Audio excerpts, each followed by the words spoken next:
With silver hitting all-time highs, are we witnessing the setup for one of the greatest short squeezes in market history? How can the US, China, and Russia fulfill their critical mineral stockpile requirements when excess silver supplies simply don't exist? How high can prices go when retail investors finally jump back into the market?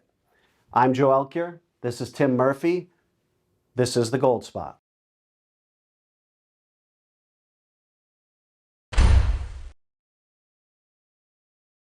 Tim, the market excitement, the news around the world, obviously there's no short coming for volatility in the markets. The talk about the short squeeze, the potential short squeeze in silver, the volatility of everything combined, can you paint a picture for us of how big this can be? Yeah, Joe, the short squeeze, and what it is simply is you've got high demand, you've got very low supplies in silver and gold, but primarily silver right now. And the demand is just going to drive the price higher. The countries, the people who need the silver are going to pay up for it. The problem is that if you want to create more silver and mine more silver, it takes 5 to 10 years to bring new supply online.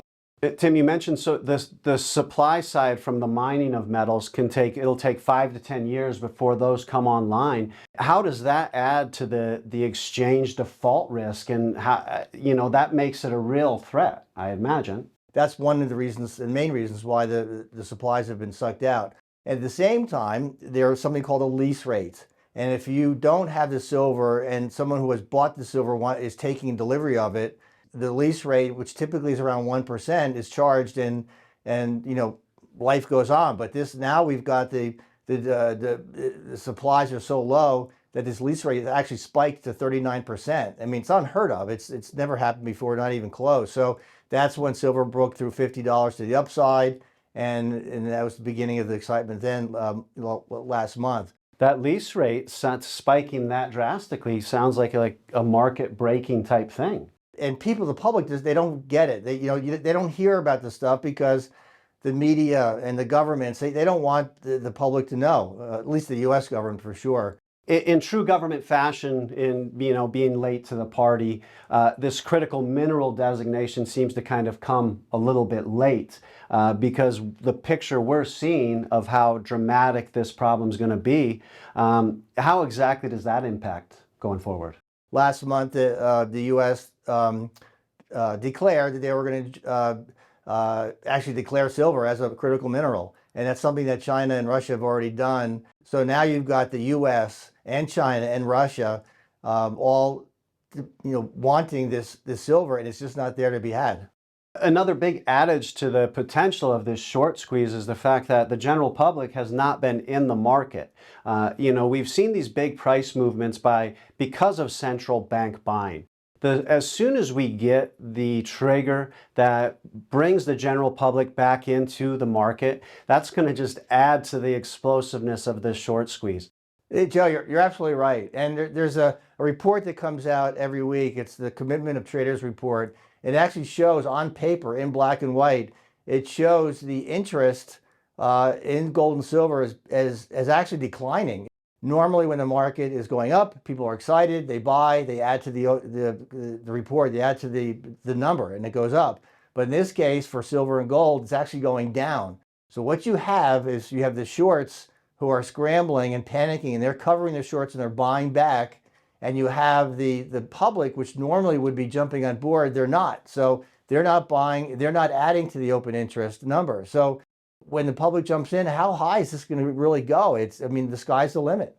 From the technical and fundamental side in gold and silver and the cup and handle pattern that we've been talking about for quite some time, there's a lot of history that goes into that, supply and demand, but we saw it in gold, and the breakout from the gold cup and handle was explosive. Silver trailed behind that, and we're now seeing that breakout. Yeah, Joe, this technical formation that we call a cup and handle, it's so bullish. And it's a 50-year cup and handle. It's incredible. So basically, if you go back to 50 years ago, we had silver was trading in the 70s, and it topped out at $50 an ounce in January of 1980. So then silver went on its way. It came down price. It sort of went sideways, much lower pricing. But then it spiked up again to $50 in 2010, 2011.